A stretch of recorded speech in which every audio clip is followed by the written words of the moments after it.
Cuidado, princesa, com as palavras que você usa quando for falar com o príncipe. Só que, ao invés de uma conversa animada, os dois estão lá, só se encarando como se estivessem em um duelo de olhares. Aí, ela resolve quebrar o silêncio e solta: eu sei que você me enganou. O príncipe fica ali, todo envergonhado, mas no fundo, sabe que está na zona de perigo, e manda o Crow calar a boca. O Calix, então, dá aquele sorriso de quem sabe de tudo e diz que está ali para dar a chance dela sobreviver. Ela, curiosa, pede mais explicações, e ele, com um olhar sério, revela: quando você sair daqui, vai ser morta. E vou explicar o motivo. Ela fica ali, em choque, e ele solta que a família de Shekin agora está contra a família dos Kocharin. Isso é óbvio, responde ela, já ligada na trama. Você forçou o herdeiro dos Kocharin a selar sua própria mana. Calix a olha, como quem diz você é mais esperta do que pensa, e afirma, e você foi peça-chave para que isso acontecesse. Já devia saber o risco que corre. Ela então se toca e pergunta: eles vão me matar por causa do testemunho, não é? O Calix confirma, com aquele tom de quem está explicando a gravidade da situação. Os Kocharin não vão deixar ninguém que atrapalhe seus planos viver. E você, minha cara, é um grande obstáculo. A Layla, agora mais calma, começa a entender o peso da situação. Ela sempre trabalhou para os nobres e viu vários deles morrerem de forma cruel, mas nunca imaginou que seria ela próxima. Ela pega um cálice e, no ato, o Crow já se prepara para qualquer coisa. Mas, como um relâmpago, ela pula na direção do príncipe e manda ele morrer. O Texudo, aquele guerreiro protetor do príncipe, fica todo assustado, mas eu, pessoalmente, aposto que o Crow vai dar um jeito nela. E, de fato, o Crow age rápido e a derruba na parede, mandando ela se acalmar e chamando-a de assassina insolente. O Calix, com aquele olhar de quem está se divertindo, diz para o Crow não exagerar. Não preciso humilhar tanta coitada, porque, graças a ela, eu consegui minha posição como próximo Lorde. Ele então manda a Layla refletir: sabe, as pessoas que acordam os outros para a realidade acabam sendo mais odiadas do que aquelas que empurram os outros para o desespero. A razão é simples, é mais fácil viver na mentira, até por um momento. Ele olha para ela e, com um sorriso enigmático, acrescenta: mas, considerando quanto você quer sobreviver, parece que você não é desse tipo. Ela, com uma determinação feroz, responde que não vai morrer de jeito nenhum, e o Calix, agora todo contente, diz: bem, então tem uma maneira de você ser útil. Se me ajudar com algo que preciso, também terei o prazer de proteger você e sua família. Ela, meio desconfiada, já começa a ficar tensa: está ameaçando minha família, é? Ele dá aquela risadinha debochada: não, não, se quisesse já teria te matado. Assassinos como você tem aos montes. Ela sabe que ele está falando a verdade. Para um nobre como ele, ela não passa de uma ferramenta, mas ele começa a ganhar o respeito dela. Ela então pergunta por que ele escolheu ela, e não outra pessoa. Deve ter uma razão, não, diz ela, desconfiada.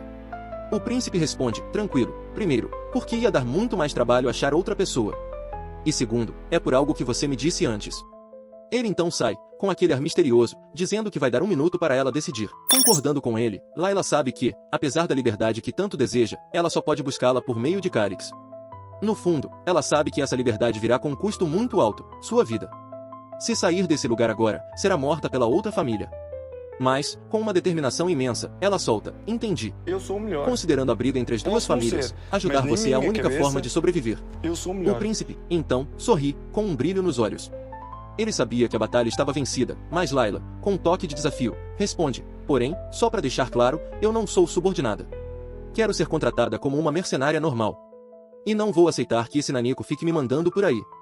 Nesse momento, Crow, que estava em silêncio, se aproxima e dá uma ordem direta: comece a respeitar o jovem mestre. Ela, com um sorriso travesso, responde: desculpa, foi só uma brincadeira. Agora que estamos no mesmo time, não precisa ser assim. Ou você é o tipo que gosta de bater nos aliados? Crow, furioso, só fica mais irritado. E ali, os dois começam a trocar faíscas, com a tensão no ar crescendo. Calix, que estava observando, decide intervir na conversa e pergunta para ela sobre o campo de treino da família Kocharin que ficava nas terras de Goda. Layla se lembra de ter mencionado isso antes e pergunta, desconfiada: o que tem a ver essa informação? Mas Calix não deixa ela terminar a pergunta e, de repente, interrompe: Crow, preciso de um mapa com toda a área ao redor desse terreno. O mapa que eu tenho só eu consigo ver na janelinha. Crow responde, sem hesitar: na área do Conselho Militar tem um mapa gigante. E, empurrando o príncipe, manda: vamos lá. Porém, ao olhar para trás, Calix percebe que seu pai está ali parado, observando tudo. Bora, Crow, porra, mais uma trabalhar, vez, caralho, pergunta: isso! você não sabia do caminho? Calix responde, com um sorriso: claro que sei, mas prefiro que alguém esteja à frente, protegendo. Enquanto isso, Layla, com uma expressão de quem não entende nada, fica ali parada, sem saber muito bem o que está acontecendo. Algum tempo depois, finalmente chegam ao castelo, na sala de guerra. O príncipe, como um verdadeiro curioso, está com os olhos atentos, absorvendo tudo ao seu redor. Crow fala, com firmeza, aqui estão todos os maiores segredos militares do continente de Elen. Layla começa a observar o local, enquanto Calix vai direto procurar pelas terras de Goda no mapa. Ao encontrar, pergunta, sabem sobre esse lugar? Crow responde com segurança, sim, é uma área bem conhecida. Lá está rolando uma disputa de território entre a família Kocharin e o barão da família Arabon. A razão do conflito são minas de cobre de alta qualidade. O príncipe, então, pergunta, o barão é do lado de vocês? Crow confirma com um aceno de cabeça. Calix, com um ar intrigado, faz a pergunta seguinte, quão preciso e atualizado é esse mapa? Layla observa, pensativa, parece um pouco desatualizado, mas não houve mudanças significativas. Ela começa a perceber que essa disputa de território é apenas uma parte de algo muito maior, mais complexo. Finalmente, o príncipe pergunta se Layla consegue navegar pela região só olhando para o mapa. Ela responde, com confiança, claro, passei a infância inteira explorando essa área. Mas então, a curiosidade a faz questionar, mas, por que você está tão interessado nas terras de Goda? Calix responde, com a calma de sempre, tem algumas ruínas antigas lá que eu pretendo explorar. Layla, um pouco confusa, responde, não tem nada assim naquele lugar. Ele fica pensativo e pergunta, os adultos nunca te disseram para evitar certos lugares? Layla, ao ouvir isso, começa a se lembrar de algumas histórias de sua infância e responde, bem, sim, havia alguns lugares que a gente não podia entrar. Calix, com uma expressão pensativa, pergunta, quando a família Kocharin começou a treinar suas tropas lá? Layla, sem entender muito o porquê dessa pergunta, responde, eu era do 6º grau, pelo menos 15 anos se passaram desde então. Crow acrescenta, a disputa territorial também começou há 15 anos. Nesse momento, Layla, tentando entender o que está acontecendo, cutuca o príncipe e diz, você está entendendo onde ele está querendo chegar com isso? O príncipe, confuso, responde que não. Layla, então, fica desolada, pensando que está lidando com alguém que não percebe as implicações. A discussão esquenta, mais uma vez, Calix interrompe, explicando, treinar um exército requer muito dinheiro. Não começaram a criar essas tropas à toa. Layla, ainda perdida, pergunta, qual é o ponto dessa história? Crow, mais atento, faz a ligação, isso quer dizer que eles conseguiram muito dinheiro. Calix sorri e confirma, exatamente. Há 15 anos, a família Kocharin encontrou uma nova fonte de dinheiro e provavelmente usaram isso para treinar suas tropas. Quando as tropas ficaram prontas, elas foram enviadas para os territórios, exatamente como aconteceu com você. Layla começa a entender a gravidade da situação e pergunta, mas o que isso tem a ver com as tais ruínas? Calix, com uma expressão que parece esconder algo, responde, minas de prata costumam ser encontradas junto com minas de cobre. Alguns minérios de cobre também contêm prata. Crow, incrédulo, pergunta, você está insinuando que a família Kocharin está minerando prata secretamente? Isso seria um crime imenso. Calix responde calmamente, sim, é isso mesmo. E é bom lembrar que a regra diz que ouro e prata encontrados sempre pertencem à família real, independentemente de onde sejam encontrados. Layla, agora começando a entender o que está em jogo, pergunta, e qual é a relação disso tudo com as ruínas? Calix sorri de forma enigmática e diz, eu sei que tipo de ruína é essa. Infelizmente, não posso te contar mais por enquanto. Layla, com os olhos abertos de surpresa, comenta, mas esse território não tem recursos para iniciar uma guerra, não é? Crow, frustrado, admite, sim, isso é verdade. Calix, no entanto, dá uma resposta firme, mesmo assim, se a família real souber que há prata envolvida, eles tomariam tudo. E a família Kocharin não ganharia nada em passar isso para outra pessoa. O território deles está à beira do colapso. Calix, com sua expressão fria, finalmente fala o que estava realmente tentando sugerir. Como eles obtiveram o dinheiro de forma ilegal, mesmo que roubem tudo, não poderão ir até a coroa denunciá-los. Ele dá uma pausa, deixando que a gravidade da situação se instale. Ou seja, estão presos. Se tentarem fazer qualquer movimento, terão que enfrentar as consequências sem nenhuma ajuda externa. Layla, que estava ali observando, não consegue deixar de pensar na complexidade da situação. A teia de mentiras e ameaças estava mais apertada do que ela imaginava. Naquela mesma noite, o grupo se reúne fora do castelo. Crow, com sua habitual preocupação, diz para o príncipe, é uma loucura levar alguém tão inexperiente quanto Crouch para essa missão. Você deveria pensar mais sobre isso. Agir apressadamente pode ser muito perigoso. Calix, com um olhar pensativo, concorda, sim, seria mais seguro com Russell ao meu lado. Mas um talento jovem como o Crouch precisa se desenvolver. O Crouch, claramente lisonjeado pela confiança do príncipe, fica ruborizado. Calix, com uma calma imperturbável, continua, porém, não podemos deixar que isso nos faça hesitar. A missão precisa ser cumprida, não importa o risco. Ambos precisam crescer.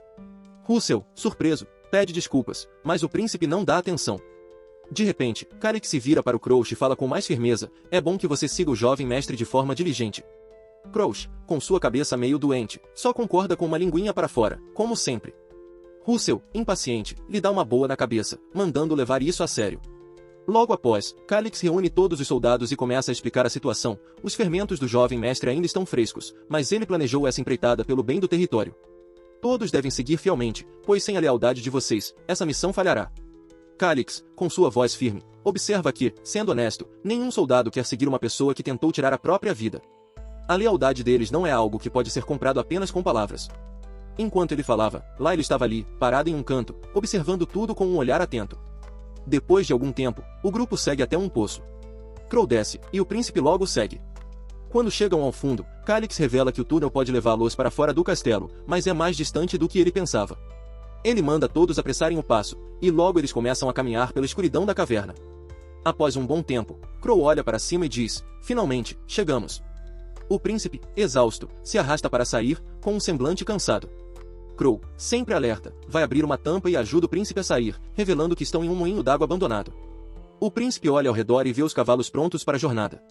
Crow, com um tom de respeito, chama-o de Lorde, mas Calix, com um olhar sério, responde, não, pare com isso. Não estamos no castelo. Chamem-me de jovem mestre agora. Estamos indo para um território hostil. Seria idiota me chamar de Lorde daqui. Ele observa a equipe, que agora usa roupas de camponês para tentar passar despercebidos, mas ainda duvida se é o suficiente para enganar qualquer um. Crouch, ele chama, você preparou tudo como pedi. Crouch hesita por um momento, pegando um manto fedido. Eu realmente tenho que vestir isso? Ele pergunta, meio desconfortável. O príncipe, com um sorriso, responde, se você quiser, pode vestir uma roupa de porteiro, mas aí o Calix vai ter que se passar por um recém-casado da Layla. Crouch, então, com um olhar horrorizado, responde, nem ferrando. Não vou deixar o jovem Lorde ao lado de uma assassina. A fala de Crouch causa olhares desconfiados entre os outros, e Layla, irritada, manda ele parar de falar besteira. Ela o encara com um olhar cortante, e Calix percebe que a relação entre eles ainda está tensa. Ele precisava fazer algo para aliviar a situação, para que a equipe trabalhasse como uma unidade coesa. Com o objetivo de resolver isso, Calix pensa em uma maneira de ajudar Layla a provar seu valor para o grupo.